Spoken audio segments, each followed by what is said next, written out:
welcome to Krispy Kreme Game, and this is actually one of my really first actual tutorials on how to drive Charlotte Motor Speedway. I'm driving it in the old truck. This right here is mainly for new people joining iRacing that has still yet to learn how to drive Charlotte.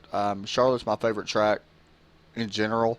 It's a mile-and-a-half track. I love it. I can run it here anywhere, high, low, it don't matter. But I'm going to give you the preferred way to drive the track. So I'm going to hop in the truck here. I got my field of view set a little bit different. Mine's actually set at 76, 77. I'm just comfortable with that. So, you know, that's just my preference. So we're going to pull off here. One thing for people to remember is when you're racing here at Charlotte, you actually turn it down here a little bit. When you're racing here at Charlotte, you want to make sure you got your relative up for one, and anywhere, and you want to stay on the bottom and exit the pits. That's what I've noticed with a lot of rookies and, you know, things like that in that general nature. Just use your head. That's the best thing. Now this is practice, so it's not going to be as effective as it will in the race. Although this line is exactly the line you want to run the race. So you want to pull up on the track, make sure nobody's near you. One place you want to. We'll go run slow first. We'll go run slow, and then I'll show you exactly how to, drive it. So we're coming to the start line. Now say you're out here on qualifying. Your best goal is to ride the high line first lap. That's completely up to you. But in the first turn, you really don't have to let off. So just remember, the tires get wear, you may have to let off a little bit, but pretty much you're just going to, full throttle through the whole turn 1 and 2. You may have to let off, like I said, a little bit in that. You want to try to keep it actually to the bottom as much as you can during the run. Like I said, you got more grip. And this is for nighttime, so remember that.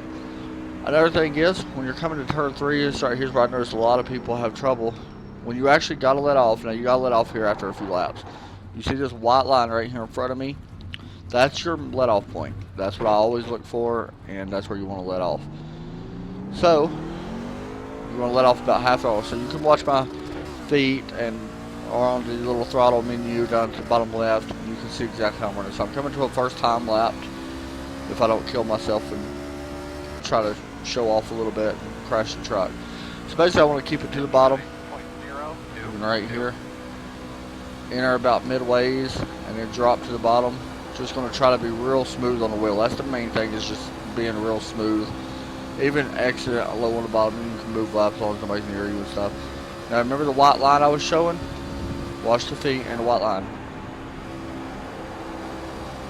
See how I let off, but then I get right back on the gas about half throttle, then I'm out of it full throttle, of course. So we'll do actually a real fast lap here. I can't remember what setup I'm even using, to be honest. I don't think this is actually the setup I should use, but hold it right down to the bottom. Near the bottom. Good enough. Get near the wall. Look for your little marker. Right there, the white line. Let off a little bit. And then you want to full throttle it out. Hold it down towards the bottom. And that was a perfect turn. And that's how you drive Charlotte Motor Speedway in the pickup.